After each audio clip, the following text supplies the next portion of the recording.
Thanks everybody for coming. Again, I'm Paul Hickey. I run a company called Data Driven Design. We have 9 employees that are kind of spread out. We're a remote culture. Most of us are based here in Nashville. My wife Kate and I are in Spain, so I'm happy to be in Nashville today for this. And then we have full-time employees in Seattle and Miami as well. Really excited to be working with Nashville Design Week. Great people who have put this together. This is the second year. We did a presentation last year designing with data. Basically everything that we do, we look at some kind of data to make decisions.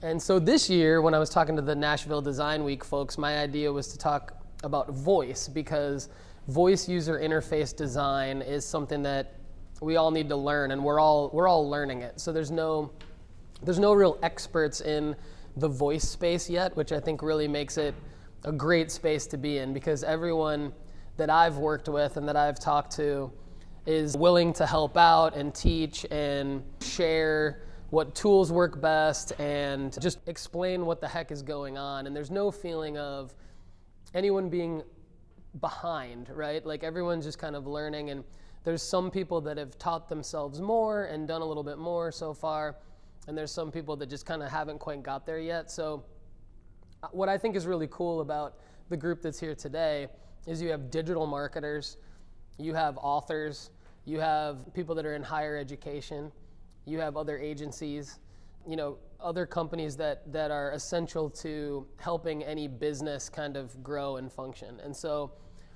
I get excited about voice from a business standpoint. Most of my examples are how businesses can use voice, but I think that user interface design that comes in the voice space is really just making things more efficient and effective, whether you're on the marketing side trying to acquire customers or whether you're maybe more on the operations side. Because I think right now we all look at voice and we see Google Home and the Alexa enabled devices and things like that. And a lot of people are familiar with how to use them in their home or how to use them for personal use. And so what I'm trying to do is bring a lot of knowledge as to how to use it for business. So we're going to jump right in. You're not necessarily designing in a traditional way. You're designing for a conversation. So how to build voice-based applications. And I think I like to start off with voice-based applications as the main title here, because that's essentially what Alexa, Amazon Alexa, and Google Home, Google Assistant will allow you to do. They'll allow developers and even non-developers, and she's probably going to do that quite a bit. I have like multiple devices, so one's muted and the other one's not. Amazon and Google, I want to thank them because they've given developers and even like people who are content marketers and non-developers, but who know how to build like a WordPress site, for example, update content on a WordPress site. That's a good analogy for some of the stuff that I'll show you today as to how to build a voice-based app. And then of course you can get more complicated. You can add custom integrations to it and other things. So Alexa calls it a skill and Google calls it an action. So you'll hear me say voice-based applications, skills, I'm talking about Amazon, actions, I'm talking about Google and Google Assistant. So first, of course, we're going to cover the data because that's what's most important. You want to make decisions with what to do with your personal time or the time that you're working with your company. You want to make sure that the decisions you're making are driven by data, because there's so much stuff that you can do. To get lost and go down a rabbit hole can really waste a lot of time. So the data around voice we're going to cover really quick. I'm going to show you guys what I consider are 2 sort of categories of voice-based apps. And then I'm going to show you guys the easiest way to build an Alexa skill and a Google action. And then we'll round up with other ways to build and publish voice-based applications, because you'll see once your mind gets turning into the space, you can build these applications to do whatever you want them to do, like a mobile app or like any other kind of custom software. And you can integrate them with pre-existing software and applications. So the data, as of January 2019, which is almost a year ago, there were more than 50 million smart speaker users in the world, increasing each month by 15 to 22%. And so it had increased from less than 1% in 2017. I mean, the punchline here is this is, as many of you have already said as we went around the room, this is the way to get your users' attention. now and next. So being on these devices, the data is telling you that you need to be on these devices, not just as a user. The users are there already, but as either a personal brand or a business. Going into more of the business-related data, in 2018, businesses started reporting increases in revenue as early as 9 months after launching an Alexa-enabled product, which that would be like if you just built a voice-based app on top of Alexa, and that was your company's revenue stream. So 43% increase in revenue 9 months after a pre-existing company added a revenue stream on top of Alexa. And then a 53% boost almost immediately after launching an Alexa skill that integrates with the current product. So that would be like your company has a mobile app, now you integrate a voice-based component to that mobile app. 53% boost on average in revenue. And then ones that I really like, again, almost a year old, but 54% of professionals surveyed by business.com said that they would use Alexa in the workplace to increase productivity. And then just a little bit of a breakdown. So Alexa owns the smart speaker market pretty heavily, 62%, with Google Home making up 24%.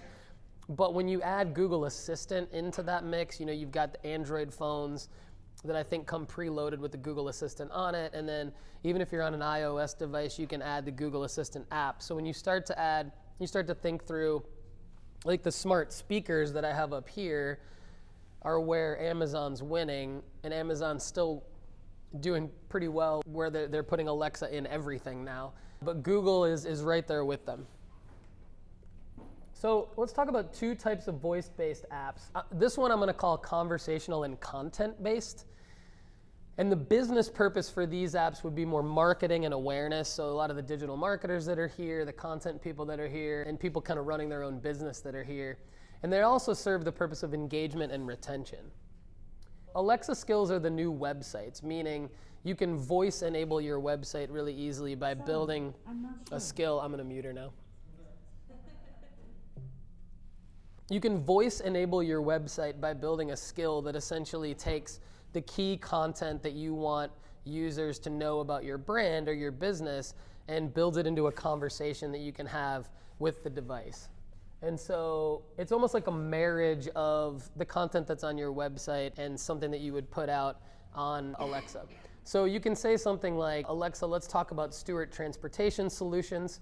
And then you can have a conversation, an introductory conversation, while the user is doing something else. Would you like to learn more about event and conference shuttle services or executive and VIP transportation services? And then you're kind of leading that user down the path. So based on the user's answer, like a choose your own adventure book, you're kind of taking them down the different path. And it gives you the opportunity to sort of craft that experience in a way where you can take the user where you want them to go based on their answer, but also you can write it in your own voice. Any content writer that's here, I think you're in a good place today because you can really have a key role in the voice design. Because it is audio, almost think of it like an audio book almost. You can write it in the company's voice as you're walking people through your experience. So, and then from a marketing and lead generation standpoint, depending on how the user answers the question, almost like the way that they would be on your About Us page on your website, you can be then incorporating different calls to action. So would you like to schedule a free consultation, or would you like to learn more about our case studies? And then if you want to keep learning more, you can ask, would you like to learn more about our team?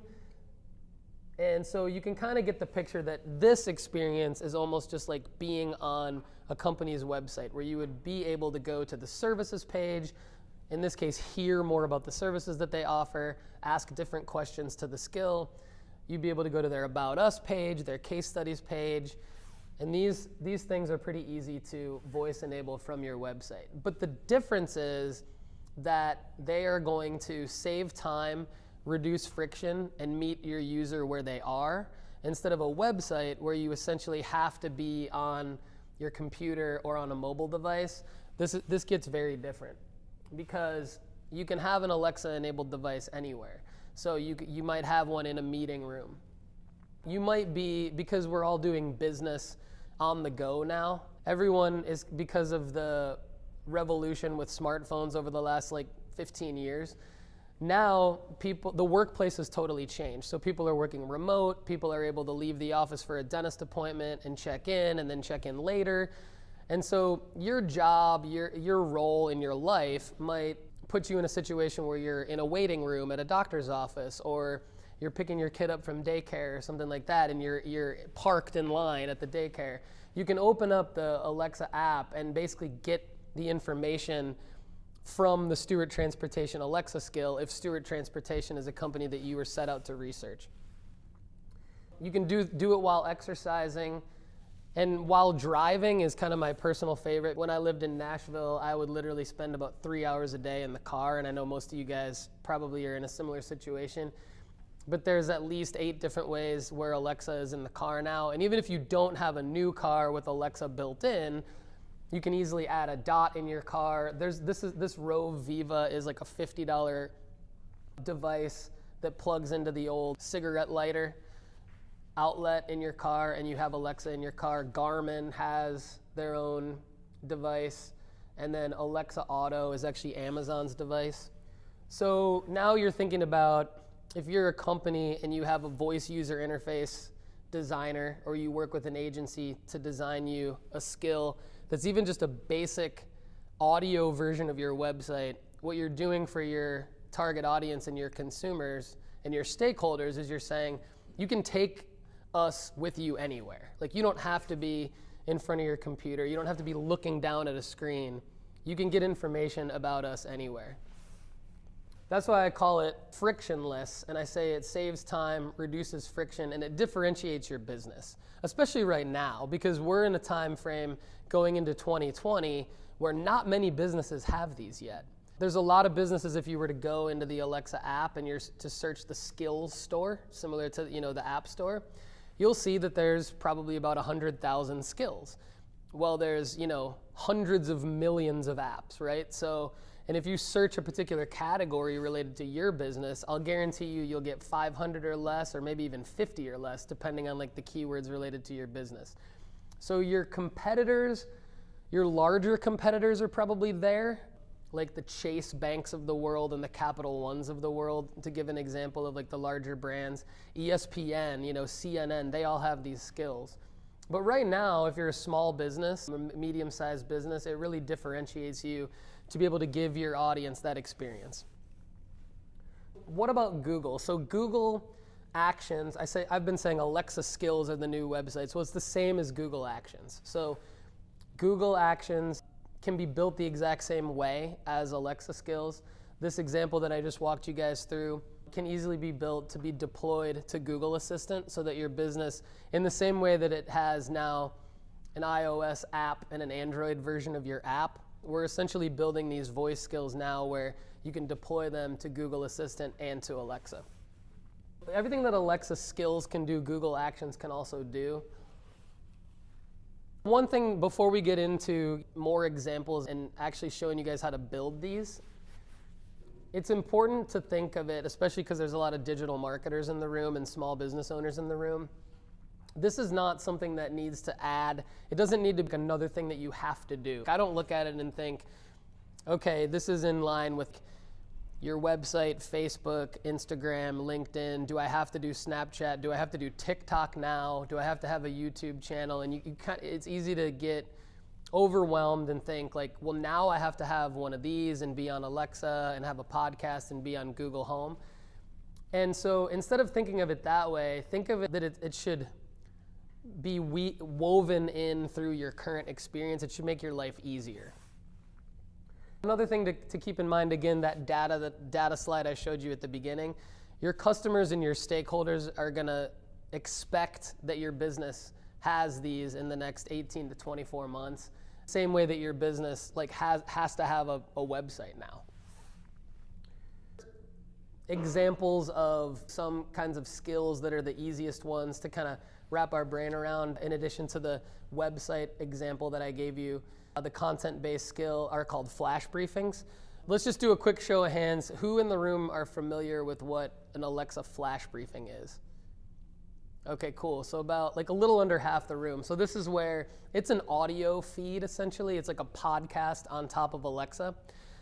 it's pretty easy to set up one time, and the difference is it's not very interactive. You can add it to your own personalized news feed within your Alexa app. And so it's really nice for if you're getting up in the morning, going through your morning routine, and you just want to listen to a certain set of things.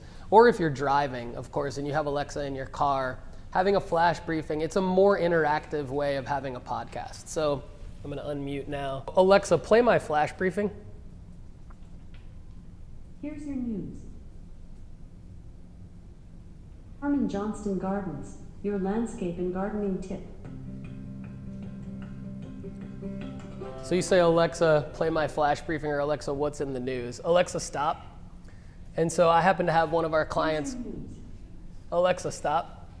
I happen to have one of our clients, Carmen Johnston, who has a flash briefing podcast. And then of course I have one, so I keep myself on there. But people will have the weather, CNN, they might have Big Ten basketball scores or SEC football scores, recruiting news, depending on what you're interested in. And there's a lot of opportunity to build flash briefings that don't already exist, which is really cool. So for any of you in the room who are really into a particular topic and you've thought about having a podcast, doing one and then putting it into an Alexa flash briefing can really be an opportunity for you to maybe have the first flash briefing about a particular topic, which is really cool. Another example client of ours, David Adams, has one called Retire While You Work. Mine's the Data-Driven Daily Tip. When you have these, you can also just say, depending on who you deploy your podcast through, you don't even have to use it as a flash briefing. Alexa, play Paul Hickey's Data-Driven Daily Tips. Playing Paul Hickey's Data-Driven Daily Tips. All right. Resuming episode 259, branded Instagram story sticker gifts. Data-driven daily tip 338. And I say GIF, yes I do. Not Alexa, GIF. stop. So a flash briefing is it's a basic audio, and that's essentially all you can really do with it. You can say, what's in the news, play my flash briefing, and you can personalize your own flash briefing. So here's an example of a voice-based website that I was talking about earlier. My team and I have an event called the Nashville Voice Conference. We're going to have it coming up again in 2020. But for this last one, I built a interactive voice-based website that's just content. Our attendees, our featured facilitators, the media that we're attending, and then our data-driven design employees could just ask Alexa or Google for information on the event. So when you got a bunch of other stuff going on, you might not remember, like, what time do I have to be there that day? What do I have to bring? And so we built this out to where you could actually ask Google or Alexa, depending on what device you wanted to use, information about the event. So it kind of went like this. I'm going to use Google this time. Hey, Google, let's talk Nashville Voice Conference. Here's Nashville Voice Conference. Hello, welcome to the Nashville Voice Conference. Are you an attendee, a featured facilitator, a photographer or videographer, or a data-driven design employee? Data-driven design employee. Okay, great. You work for data-driven design. Get pumped because you have a specific role at this event. So that's like where you can write it in your company's voice. Like, Charlotte, no later than 10:30 most companies wouldn't say on get July pumped, but 31st. like I like to say There that, is so free I put that in parking there. on site and across the street, but spots are not guaranteed. We recommend you arrive as close to 10:30 a.m. as possible to secure a spot or arrange for someone to drop you off. Please say your name to find out your responsibilities. So you can put in people's names. Kate Hickey. Hi, Kate. You are the straw that stirs the drink. You are the main event coordinator and also will help Paul give the closing remarks. Hey, Google, stop. So you can customize it for each person, and that was obviously something that was meant for the attendees of that event, but it's something that is easy to build, and I'm going to kind of show you guys in a minute how to build something like that, where now you see that's different than like being on a website, because you wouldn't necessarily be able to personalize the content on a website as easy as that and keep the user as interested. But from a voice user interface design standpoint, you'd obviously want to look at things like, how long did I make that big piece, right? Like are people going to continue to listen through that whole opening thing? So from a voice user interface design standpoint, I learned a lot building that particular app. You also have to build in different things like synonyms. So if you say, ask about a specific presentation, or I want to learn about a specific presentation, but your voice skill doesn't handle the word specific, then it's going to bump the user off. And it's not necessarily like a bug or something wrong with the device, but it's something wrong with the user interface design. So kind of relating this back to designing for voice, some of these things are important to take into account. Interactive content is another one of my favorite examples of these content-based skills, because I think at first you're like, oh, well, a voice-enabled website, like that's not that big of a deal. But now with the devices like the Echo Show 5 up here, the legacy Echo Show, this is the Google Hub. Now we're in a space where we can design these apps to be visual and triggered by voice. You can trigger the app to launch upon a voice command. You can continuously navigate it through voice commands, but now you also have a touch screen that you can walk over to. And so from a design standpoint, now all of a sudden within the last 6 months, voice designers are designing for like these devices. Now all of a sudden there's devices with screens on them, so you have like what's called the Alexa presentation language, where you can build something like, Alexa, ask Carmen Johnston Gardens to show me how to decorate my front door for fall, and it can skip you directly to a video that plays on the Echo Show of her doing that. So now you've also got things on the Echo Show on the touch screen that can navigate you to the next video, making sure that the video looks good on the device, but then also designing for a touch screen. So you've basically got like 3 different components of it. Voice-based apps can allow the user to choose their own path, play games, take quizzes, play audio content, play video content. And then when you get into the next kind of voice-based app that I'm about to show you guys, they actually will allow you to do more things which you might be curious about: buy products and services, get access to data, get personalized answers to questions, check on the status of personal goals, and give users recommendations based on their behavior or data. This next phase of voice-based apps, the next sort of bucket, I guess, or category for me, is integrated with account linking. So this is where you basically have to let the voice-based app know who you are as a user, and as a developer and a designer, now you have to design for this experience. So the business purpose of this would be adding revenue streams, adding efficiencies to an existing business or process, access, and business intelligence. So account linking for the user, I think, is a relatively familiar thing that we've all had to deal with as a user. An account linking example is one that I'm going to show you. It's our skill at Data Driven Design, one of our skills called Ask Data Driven Design, and it links with Google Analytics. So when I say account linking, picture like integrating a voice-based app with pre-existing applications. So what it looks like for the user is that when you go to add the skill to your device, it's going to say account linking required on the Alexa page. Either this is the page on the desktop. But for the most part, like, you get invited into the skill via an email. You create your account by just putting in your name and your email. An email invitation into the skill. And after you click the create account button, you are essentially connecting to Google, connecting to Alexa, and then you're done. You're clicking authorize. So, and what it allows you to do then, after, you'll see this one time successfully linked, and this will be very common to a lot of voice-based apps that a lot of you will see or maybe have already seen. I'm going to give you another example here before I demo Ask Data Driven Design, and it's to a health and fitness app called Carrot. And what Carrot is it's essentially you earn money for walking. You get incentivized for walking. So it already integrates with the pedometer on your phone.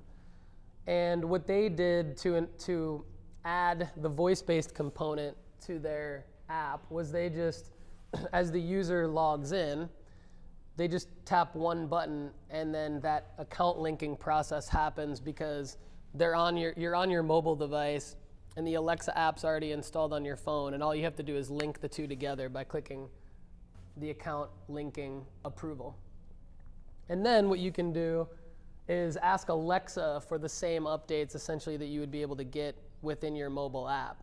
When the app designer and developer can take a pre-existing experience that's already really strong and then ask yourself, hey, what questions would our users want to ask verbally to the device?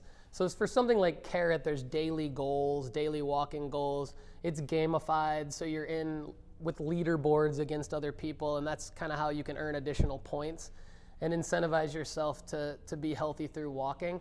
And so you can do basic things like ask it about your Carrot rewards, ask it about your activity history, but you can also ask it like where you are within your weekly goal, how many more steps do you need. You can ask it where you are on the different leaderboards against other people, so where you rank. So again, it's just being able to ask the question without having to open up your mobile app that just enhances the experience for the users.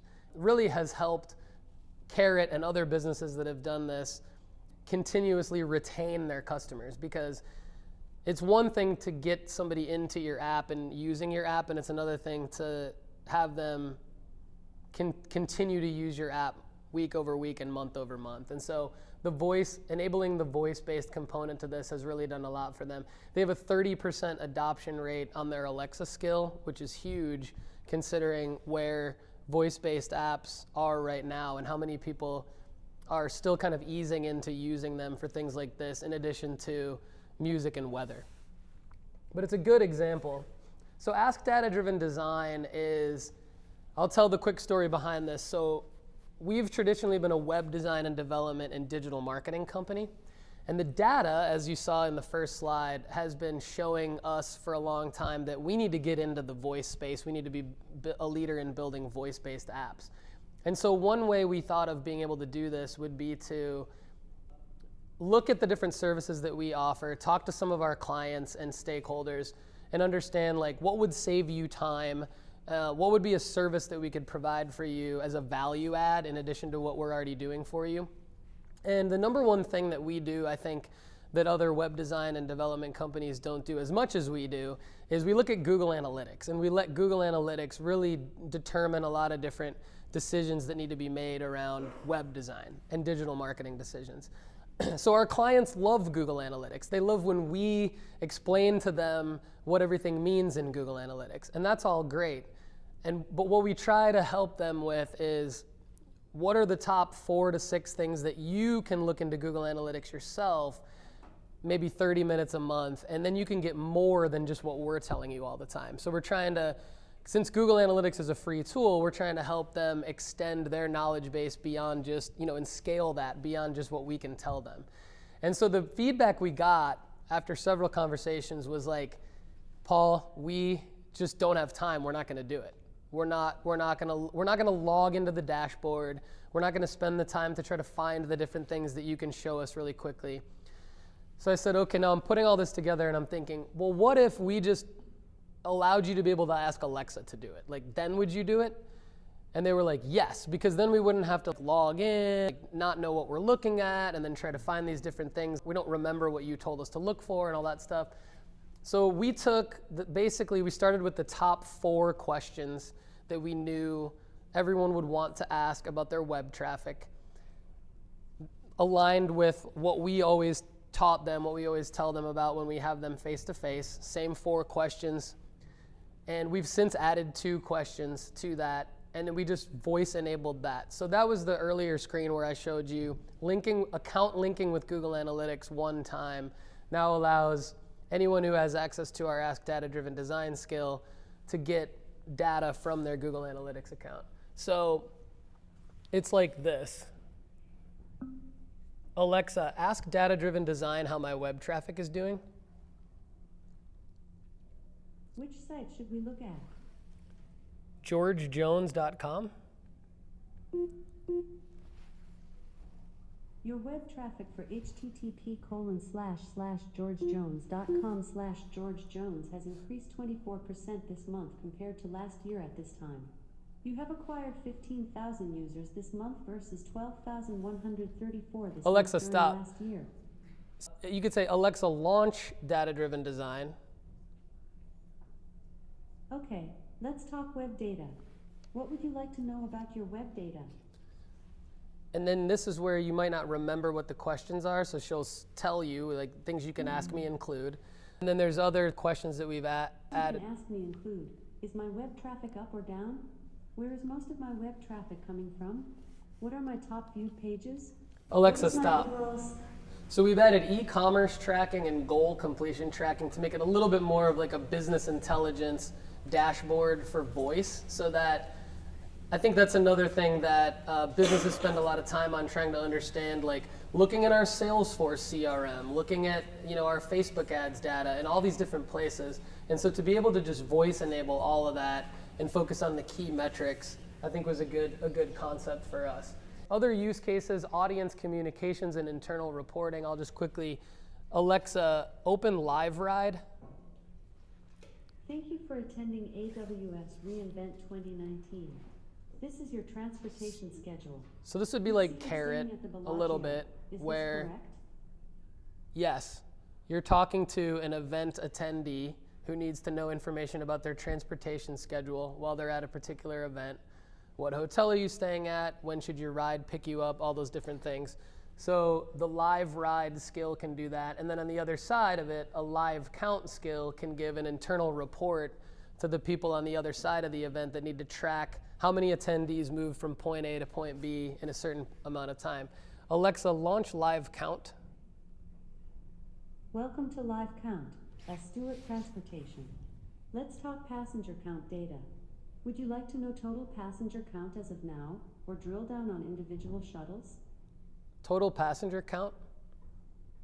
Awesome. Total passenger count as of this moment is 69,400. Alexa, stop. Would you like? So from a voice user interface design Okay, standpoint, no problem.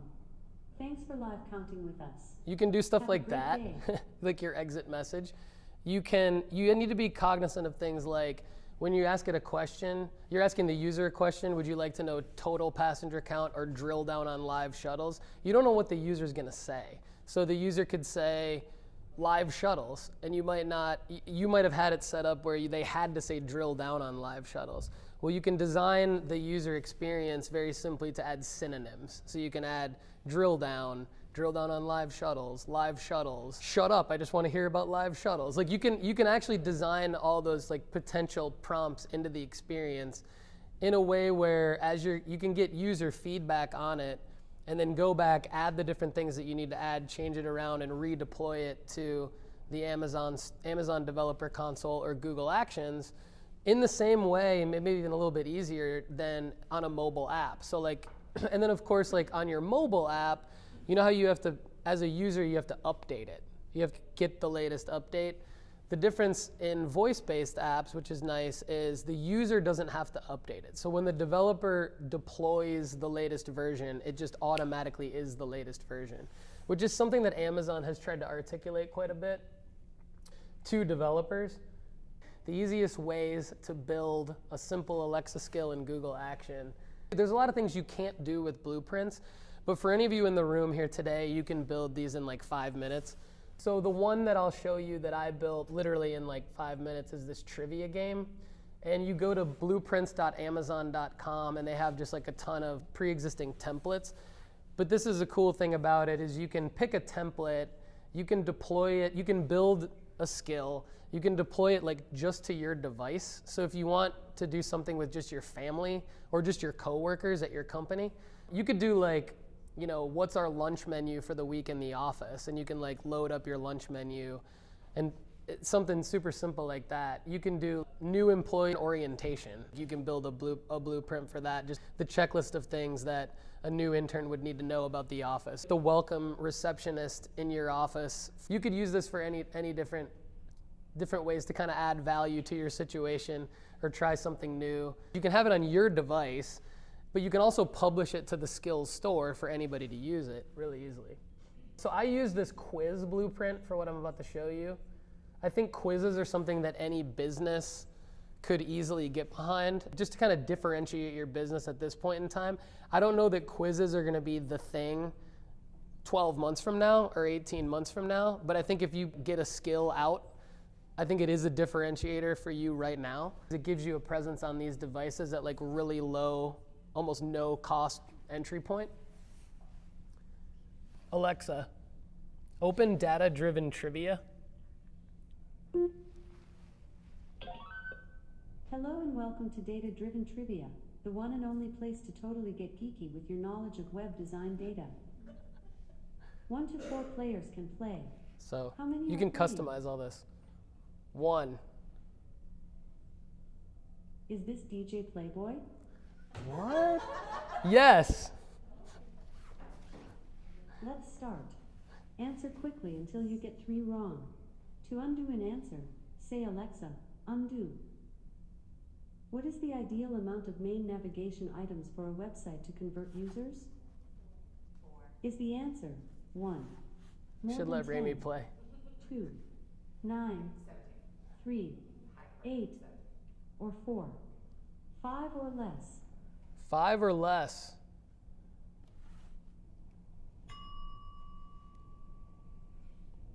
So I mean, job. You you could could work pretty for much Data be a Driven hero, Design. like if you wanted to go You do now this, have and 1 like I point. mean, again, When needing to have more than who 5 knows items like a in year main from now if navigation, this kind of try thing is going to be returning unique now. or cool, but I mean right now to build out these blueprints, Next question. and you can kind What of is the scale it average out. mobile traffic share on websites in 2019? Alexa, stop. Thank you for playing. And then Google has its own similar version called Google Templates. So console.actions.google.com. Going into Google, it's going to be a completely different kind of situation, but essentially you'd click new project, and then you'll see the templates that they have. So they have games and fun, kids and family, food and drink. It's pretty much similar, very similar situation, health and fitness, business and finance. If I'm building those voice-based websites, I'm going down to conversational, but there's also these templates that's over in the bottom left. And so when you go to templates, like a really cool one to do is like a how-to video template. For all the content marketers that are in the room, so you might be working with some clients that put out content on YouTube. So because Google owns YouTube, they've made it very easy to put out a skill where you can just upload a G sheet of links to YouTube videos with how-to titles and descriptions in them, and it can become a how-to video action for a device like the Google Hub, where you can say, hey Google, let's talk garden tips, for example, like one we're building for our client. It'll show a video, or it'll show like a menu of her videos for garden tips. Okay, more ways to build. This is where I get really excited. But a tool that I really like is called VOICEFLOW. They're a software as a service, so you do have to pay for them. I think maybe they have a 15 or 30-day trial. They're based out of Toronto. I'm trying to get them to come to the 2020 Nashville Voice Conference, their CEO, because basically what they've done is build a content management system for building both Alexa skills and Google Actions. You have to be really good at it in order to provide value. It is a little bit of a barrier for people to just jump in and get really good at it. It's a tool like for someone like me and for a lot of you in this room that if you take the time and learn it, you can actually turn this into a service like we've done at Data Driven Design. So this isn't the only way that we build these, but it's become a huge time saver for us because you can also layer code on top of it. So you can have a content person or even just a totally non-technical person but a really good writer understand how to get in here and start to build some things out in VOICEFLOW. Then you can have your CTO or one of your software developers come in and do the technical side. So it's a really collaborative tool. And I think maybe the most valuable thing about it is it'll allow you to deploy it to both places. So this is kind of what our dashboard looks like. You can have all of your different categories of skills for different clients and everything like that. I'm going to show you this in the browser because I think it's a lot more powerful to do it in the browser. This is kind of what a voice-based app looks like in VOICEFLOW. I'm basically just dragging what's called a speak block in, and this is what this is. This welcome message is a speak block. And you can say speaking as Alexa, and there's other versions of the voice. But you can also replace it with an audio file. But if you do speaking as Alexa, this is where you write it. This is where you write your welcome message, right? And then you'll essentially drag in a choice block. So this is how I built that Nashville voice conference skill. I just had speak blocks and choice blocks. And then the choice would be if the user said data-driven design employee,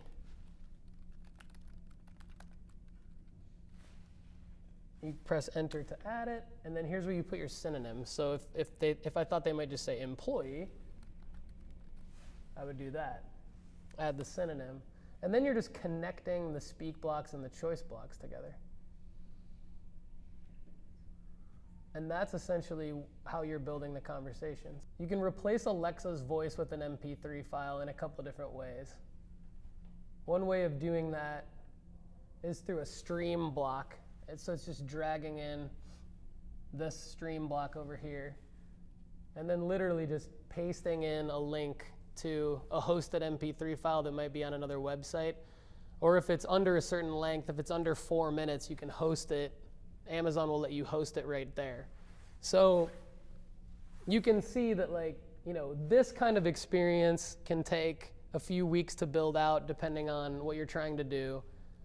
But to get in and actually build like a quick conversation in VoiceFlow, you can do it in like 15 minutes and click this upload to Alexa button. And there's a few forms that you have to fill out and some different things that you'll want to do to make it look the way that you want. But I mean, in theory, you can have a custom voice-based app in a matter of minutes and hours. And then it's, from a voice user interface design standpoint, you want to be thinking through, like, who's the target audience? What's going to be engaging? What's the purpose of this skill? Does it support other things that we have going on from a business standpoint?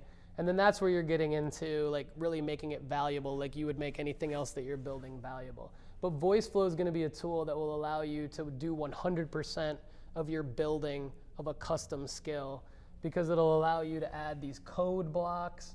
It will allow you to, in a similar way to like updating content on a website, it'll allow you to build out the visual experience that would go on like an Echo Show device, or obviously like the Fire app on a smart TV. So any Amazon video display will have Alexa enabled into it, and it'll use the Alexa presentation language to design that experience. So again, from a voice user interface design standpoint, this is where we're getting into designing kind of those 3 prongs that I was telling you guys about earlier. So the voice experience, which I believe Alexa's voice is going to be replaced more and more.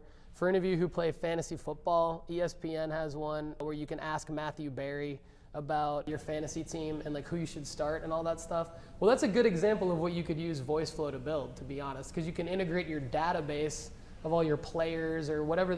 That's just data. So like all that is a spreadsheet of data where Matthew Berry's player rankings are ranked higher than other players.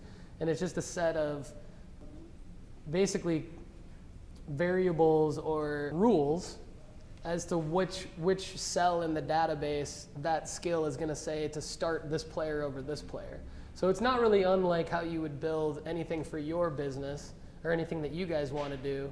And all they did was they had Matthew Berry record, instead of where I was writing out what Alexa would say, they just had somebody write that out and they put him in a recording studio, recorded it, and like you could build that kind of thing in VoiceFlow basically. So it's not a blueprint based thing, right? You're not going to be able to go to a blueprint template and build that out in like 15 minutes. That's going to be like a weeks long of a project, but you're not going to have to do it all in code. You can do a lot of it in this visual situation within a tool like VoiceFlow, and then you can layer code on top of that.